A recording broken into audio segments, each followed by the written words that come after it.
Ada suatu hal yang tiang ajak kepada pelungguh semua. Kita merenungkan, mempelajari cara sikap hidup Rasulullah sallallahu alaihi wasallam. Contoh-contoh yang beliau berikan di dalam kehidupan beliau. Satu di antara sifat Rasulullah sallallahu alaihi wasallam. Satu di antara sifat Rasulullah sallallahu alaihi wasallam yang beliau contohkan untuk kita teladani adalah sifat al-i'tiraf bil jamil. Makna al-i'tiraf bil jamil adalah mengakui kebaikan dari seseorang. Ini sifat yang dicontohkan oleh Rasulullah sallallahu alaihi wasallam, sehingga beliau di dalam hidup beliau selalu menampakkan terima kasih kepada orang yang telah berbuat baik kepada beliau. Selapu dengan siwah arak jasana barang Nabi, hatta dengan kafir sekalipun, kalau dia sudah berbuat baik pada Nabi, kebaikan itu selalu dikenang oleh beliau. Nah, ini yang perlu menjadi contoh bagi kita semua nih. Banyak diceritakan di dalam sirah. Dulu Rasulullah sallallahu alaihi wasallam suatu ketika pernah ada suatu tahanan perang Nabi dengan orang kafir. Tiba-tiba ada yang tertahan, ada yang ditawan oleh pasukan Islam. Ditahan oleh pasukan Islam. Kalau dulu orang jadi tahanan itu dia otomatis menjadi budak, diambil oleh orang yang menguasai, yang menang. Si menang sino, ia memperbudak si kalah. Ada salah satu tawanan perang, tiba-tiba suatu ketika datang keluarganya kepada Nabi besar Muhammad sallallahu alaihi wasallam. Begitu ketemu di depan Nabi, apa kata Nabi? Yoh, kan sida aranda si Pulan bin Pulan, dari dusun Pulan, dari suku Pulan. Kata orang itu, benar, saya namanya Pulan bin Pulan, dari suku Pulan, anak si Pulan, dari desa Pulan. Kata Nabi SAW, oh dulu pernah kita berdagang bersama ke Syam.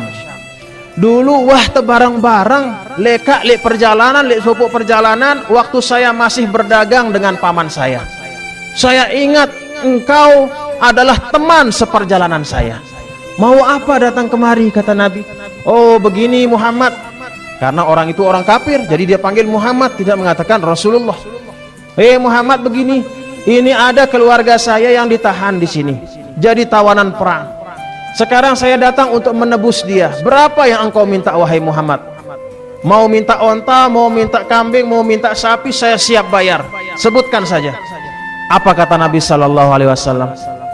Oh sematon, karena dulu wah ita barang-barang lek langan, wah ita barang-barang berdagang, dan lek dalam perjalanan sinus sida bagus lek aku, maka untuk membalas jasamu itu saya bebaskan saudaramu ini tanpa membayar tebusan apapun.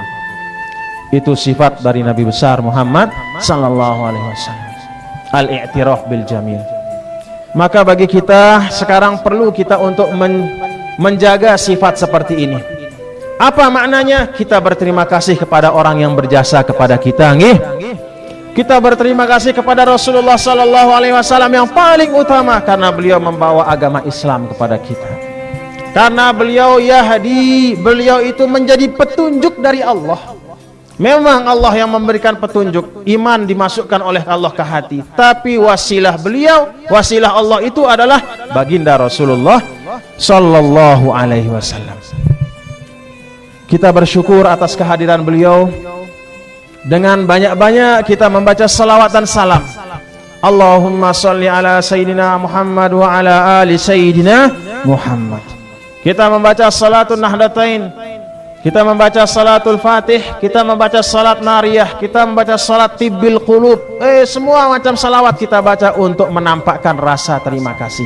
Malam yashkurin nas lam yashkurillah, wa tahaddus bi ni'matillahi syukrun wa tarkuha kufrun. Sering saya sampaikan pada pengajian-pengajian yang lalu mengenai hal ini. Malam yashkurin nas lam yashkurillah. Saya dengan sini nak tahu berterima kasih lek manusia si wah bagus barang ia lek iya, si wah ngebeng ia jasa, si wah ngajar ia ilmu, siwah ngebeng ya bantuan, siwah siwah bantu menjaga ya, apalagi hal-hal yang besar, nikmat-nikmat yang besar. Orang yang tidak bisa berterima kasih kepada manusia yang sudah berbuat baik kepada dia, maka tidak mungkin diharapkan bisa berterima kasih, bersyukur kepada Allah.